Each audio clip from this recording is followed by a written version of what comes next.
প্রিয় দর্শক, আসসালামু আলাইকুম। দর্শক, আপনাদের প্রীতীয় শুভেচ্ছা জানিয়ে শুরু করছি নতুন একটি ভিডিও। তো দর্শক, দেখতেই পাচ্ছেন আমাদের সামনে এক আপু বসে আছে। আপুটি খুবই অসহায়। আপু কেন আমাদের ইউটিউবের মাঝে আসলেন, তিনি কি বলতে চান, আমরা তার মুখ থেকে শুনবো। আসসালামু আলাইকুম। ওয়ালাইকুম সালাম ভাইয়া। কেমন আছেন? আছি আলহামদুলিল্লাহ, ভালো আছি। আপনি কেমন আছেন? আলহামদুলিল্লাহ ভালো। আপনার নাম কি? ভাই আমার নাম খাদিজা। খুব সুন্দর নাম। খাদিজা আপা, ইউটিউবে কেন আসলেন? এখন ভাই অনেক কষ্ট করে প্রতিবেদনের সামনে আসছে। আমার আগে বিয়া শাদী হয়েছিল, ডিভোর্স হয়ে গেছে, আমার একটা মেয়ে আছে। এখন আমি মানুষের বাসা বাড়িতে কাম কাজ করি, প্রতিদিন 200-250 টাকা পাই, সেটা দিয়েই সংসার চালাই ভাই। সংসার চলে না, মনে করো ছোট বাচ্চা বাচ্চা নিয়ে কাম কাজটাও করতে পারি না।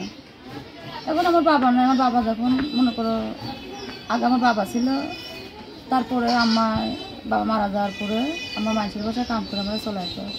এখন নিশাপুরের কাছে ভাই বিয়ের সাথে বিয়া দিয়েছিল, তারা যৌতুক চাইবে, বুঝছো? এখন তার কাছে বিয়ে সাথে দেওয়ার পরে সেখানে টাকা পয়সা চায়, যৌতুক চায়।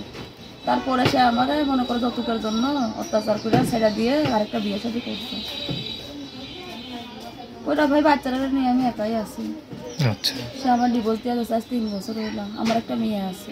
কেমনে চলেন এখন?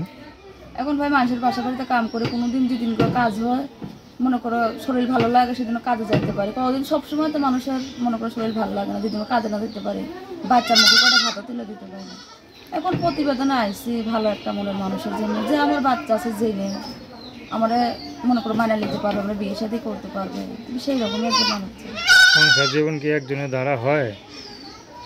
এখন সারা জীবন সবারকে একজনের কাছে থাকতে পারে, এটাই তো আশা ভাই। এখন আমি চাই যে একটা ভালো মনের মানুষ, তার বউ থাকুক, বাচ্চা থাকুক, আমার কোনো সমস্যা নয়। যে আমার মনে করো আমার মেয়ে আছে, যে আমার মেনে লেগে, সেই রকমই তো নাম কি বললেন? আমার নাম খাদিজা। তো দর্শক, খাদিজা আপুর কষ্টের কথাগুলো শুনলেন। তার নাম্বারটা হচ্ছে 01882368854। আমি নাম্বারটা আবার বলছি, 01882368854। তো দর্শক, প্রেম ভালোবাসা, সাহায্য সহযোগিতা, বিয়ে শাদী করা একান্ত আপনাদের ব্যক্তিগত ব্যাপার।